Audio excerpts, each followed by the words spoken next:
So I don't typically go head to head on social media and do the name calling thing or anything negative around education, because I really don't like those bullying tactics on social media and I find them very immature. However, I am going to call out an individual who has quite a large platform because so many of you sent me this post, which was on polyunsaturated fatty acids, and I think that he knew it would cause a lot of issues because he said in the post he knew he was going to anger all of the anti-PUFA people. I wouldn't consider myself part of that group, but I'm guessing that he will consider me one of them. But I did want to educate in some of the gaps of his post. But a lot of the points that he's making in here are valid. Some of the studies that are done are based on the negative effects of polyunsaturated fatty acids, or these highly processed seed oils. And what the data has shown is that this leads to high levels of metabolic disease. His point is that a lot of these people are overweight or are obese. And what comes with being overweight or obese, even if we eliminated the seed oils, still is metabolic disease. So we would need to eliminate the overweight, obese category to really see the isolated events that are coming from PUFAs and what their actual impact on health is. But the good thing is that there actually are these studies. There are good studies, and I will do my best to find them and link them here. One of the major gaps that I think came from this post was his claim that PUFAs are actually, in a lot of cases, healthier than saturated fats. I'm going to come after that point pretty aggressively because although he continually alluded that PUFAs are healthier, he never explained why. And that usually is a major red flag when people are educating and they make a generalized statement but don't back it up with any science or research or any detailed examples. So the reason why this leads to metabolic disease is because it impacts the inner membrane of your mitochondria. And why is this important? It's because the inner membrane of your mitochondria is actually where that electron transport chain occurs.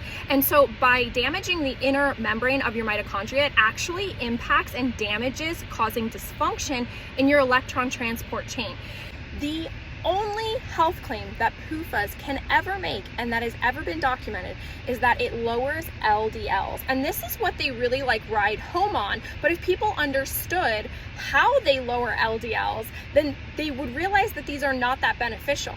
So the mechanism in which PUFAs actually lower LDLs is that it increases LDL oxidation.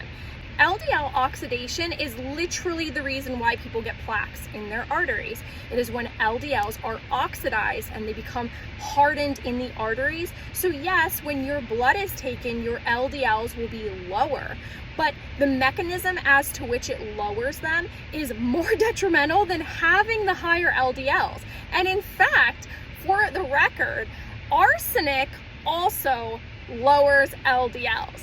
But we do not tell people arsenic is good for them based on the mechanism that arsenic lowers LDLs, because the outcome is much more harmful than the benefit of arsenic. One of the major gaps in his claims that PUFAs are more nutritional or beneficial than saturated fats completely leaves out any of the fat-soluble vitamins that saturated fats offer and the insane bioavailability of these vitamins that are absolutely not offered by PUFAs, and compared head-to-head cannot even stand next to saturated fats. Not only do these saturated fats offer a ton of fat-soluble vitamins, but they aid in the absorption of other vitamins like your water-soluble vitamins.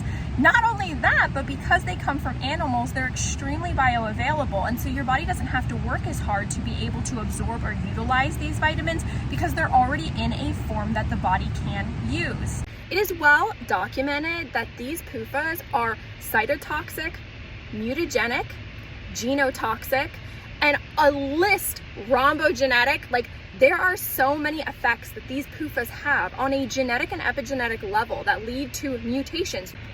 We also know that PUFAs increase the risk for skin cancer because they cause a high inflammation in the skin.